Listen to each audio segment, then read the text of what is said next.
परमात्मा या देवाधिदेव कहते हैं, लेकिन गुरु को गुरुदेव कहते हैं। क्या कहते हैं? गुरुदेव।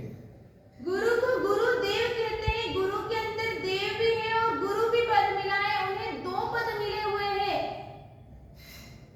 अगर गुरु की सेवा करी तो समझ जाना हमने देव की भी सेवा कर ली, मेरे परमात्मा की सेवा कर ली। मेरे परमात्मा के पद पर जो आया है उसकी मैं सेवा करूंगा, क्योंकि आचार्य को भी क्या कहा है? तीर्थयर समोसुरी, तीर्थंकर के समान भी आचार्य को बताया है। तो आचार्य की सेवा करी, आचार्य की दयावत भक्ति करी, तो आप समझ लेना मैंने साक्षात तीर्थंकर की सेवा करी है। और तीर्थंकर की सेवा करने से हमें आने वाले, आप नहीं सोचोगे कि हमको आज तीर्थंकर रूप में होंगे गुरु नहीं मिले। अपने मन में कभी विचार आ जाता है कि काश मुझे तीर्थंकर स्वरूप या तीर्थंकर गुरु के रूप में मुझे मिलते हैं, गौतम जैसे गुरु मुझे गौतम गुरु मिलते हैं। लेकिन याद रखना अभी गौतम भी नहीं आ सकते, महावीर भी नहीं आ सकते, आदिनाथ प्रभु भी नहीं आ सकते हैं। जो हमें मिले हैं उन्हें गौतम की तरह पूछे, उन्हें हम महावीर गुरु की तरह पूछेंगे तो आने वाले समय में हमें साक्षात तीर्थंकर गुरु रूप में मिल सकते हैं।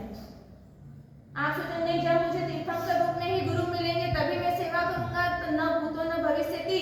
अगर हमने अभी उनकी सेवा उस तरीके से मानकर नहीं करी तो आने वाले समय में भी हमें वैसे गुरु नहीं मिलेंगे। 9 ग्रह बताए हैं, 9 ग्रह के अंदर भी अगर बलवान सर्वश्रेष्ठ अगर किसी की बात कही है, सूर्य ग्रह भी मजबूत होता है, लेकिन फिर भी गुरु ग्रह अगर जिसका मजबूत हो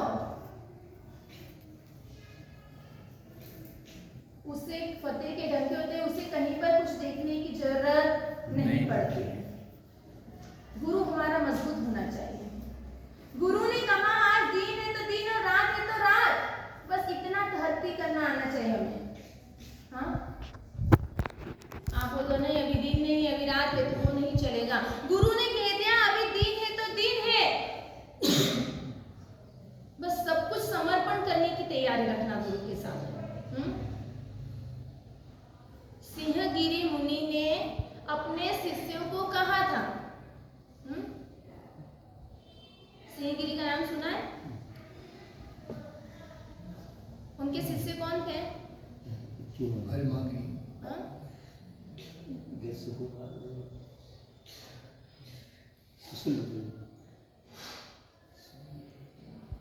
वज्र मुनि के गुरु आर्य सिंहगिरी। आर्य सिंहगिरी वज्र मुनि के गुरु थे और वज्र मुनि ने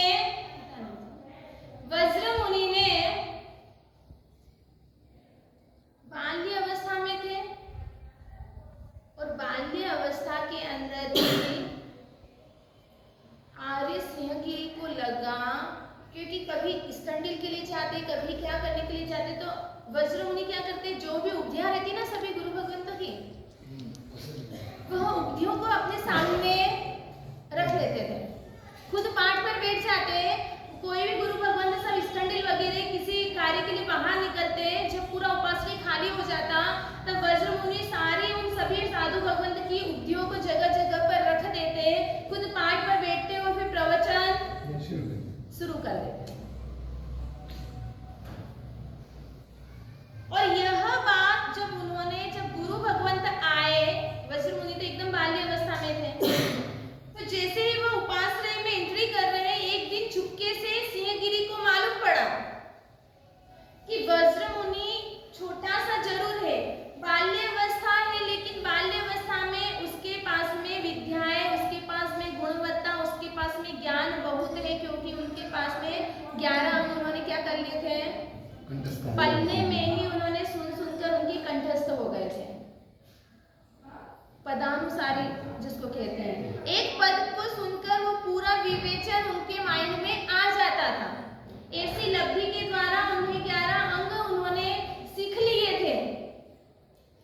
अब गुरु को लगा कि इसके पास में जो ज्ञान है, अगर इसको वह नहीं बताएगा तो यह अंदर के अंदर दबी हुई रह जाएगी। अब मुझे क्या करना?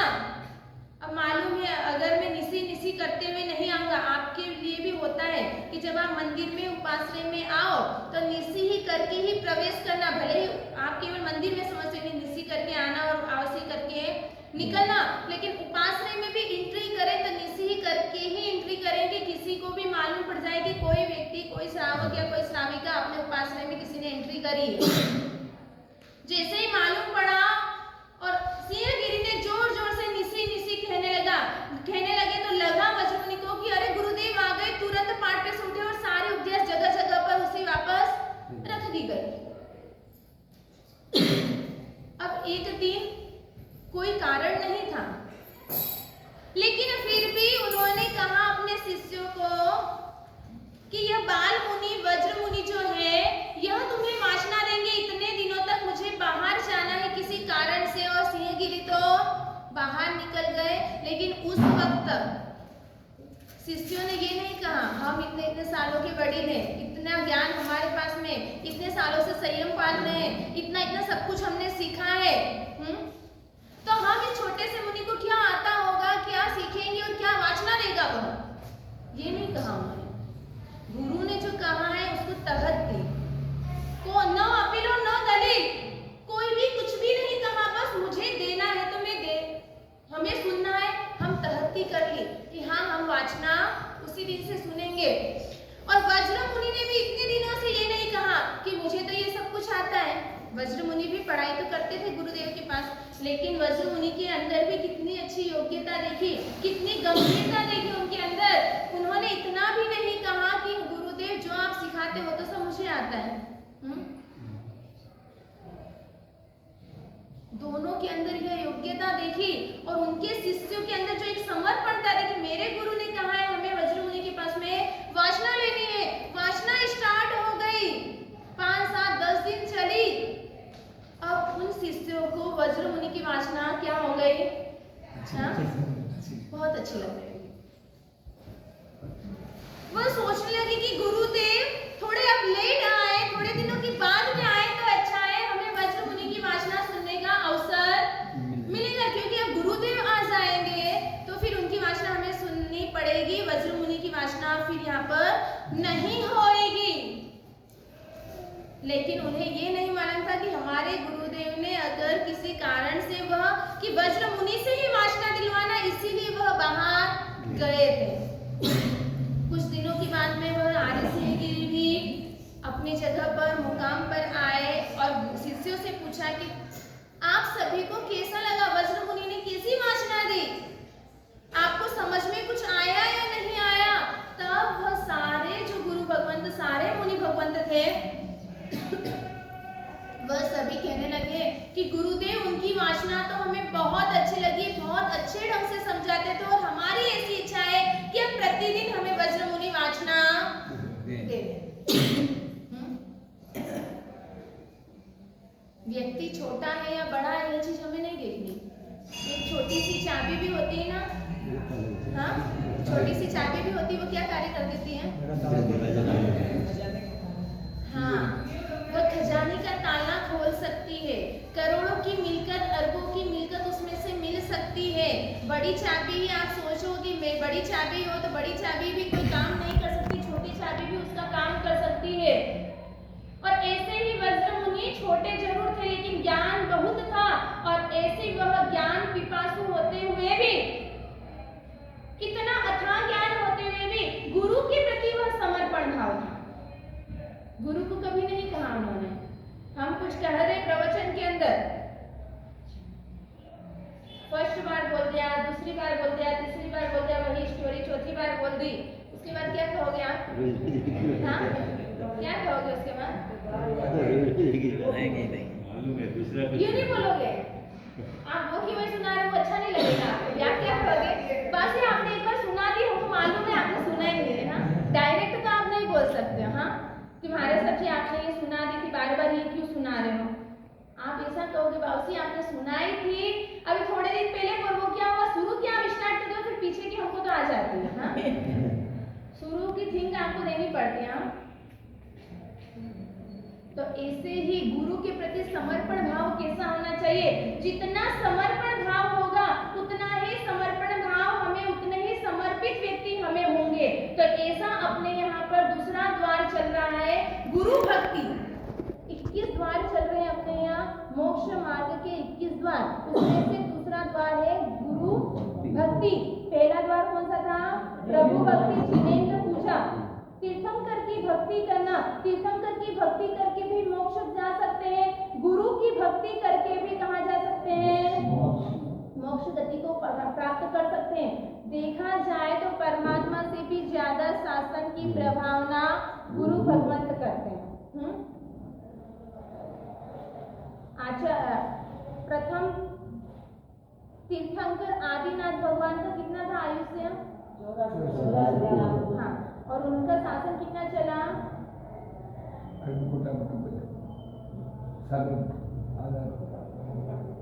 अब इतने समय में भगवान तो कितने समय तक ही रहे होंगे? अब इतने टाइम तक, लंबे टाइम तक रहे। भगवान महावीर का ही ले लो, ये फोड़ा फोड़ी और माथा फोड़ी अपने को भी, हाँ, ये आपको नहीं आएगा। महावीर स्वामी भगवान की उम्र क्या थी? उसमें से कितने साल की उम्र में ली उन्होंने दीक्षा? केवल ज्ञान कब प्राप्त हुआ? हाँ, 42 साल की उम्र में उन्हें केवल ज्ञान हुआ। उसके बाद में उन्होंने कितने साल तक वो शासन चलाने में वो काम आया, यानी कि शासन उन्होंने चलाया कितने? 30 साल तक साक्षात विचरण करके उन्होंने शासन की प्रभावना करी। लेकिन ऐसे तीर्थंकर का शासन कब तक चलेगा? 21,000 वर्ष तक। परमात्मा तो गए कितने साल तक शासन की प्रभावना करके? 30 साल तक। लेकिन अब मेरे परमात्मा का शासन की अगर कोई प्रभावना कर रहा है जो 21,000 वर्ष तक करेंगे, वह कौन करेगा? हाँ, वह सारे गुरु भगवंत, साधु साध्वी भगवंत ही परमात्मा की शासन की प्रभावना करेंगे। साधु साध्वी को पोस्टमैन कहा गया है। पोस्ट का जमाना भले ही गया होगा, लेकिन फिर भी आज भी हमारे प्रभु के हम पोस्टमैन है। जगह जगह जाकर परमात्मा का माल हम बेच रहे हैं, बता रहे हैं। तो अगर ज्यादा अहमियत रखते हैं, तीर्थंकर की एक मर्यादा काल होती है, लेकिन गुरु देव तो हमेशा विचरण करते हैं और शासन की प्रभावना जाओ जलाली बढ़ाते हैं।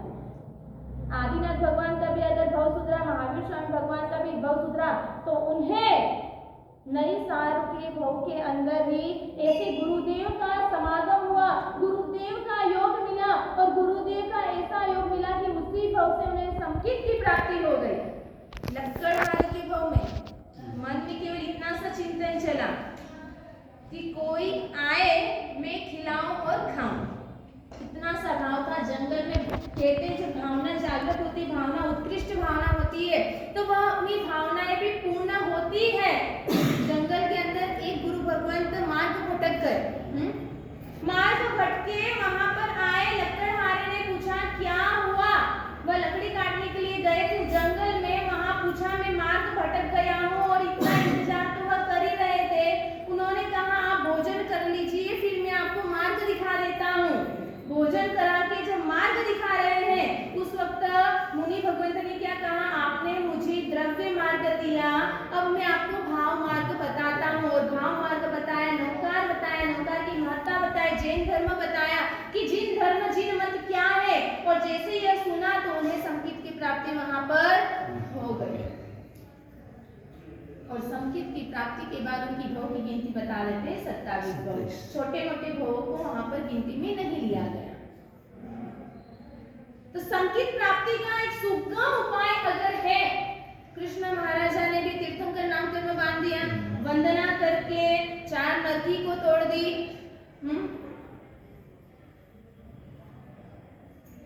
संत समागम, हरि कथा कि एक तो गुरुदेव का समागम मिले, हरि कथा यानी प्रभु का भजन मिले, प्रभु का कीर्तन सुनने को मिले, या प्रभु के प्रवचन वाणी सुनने को मिले, तो हमारी भवों की थाप उतर जाती है।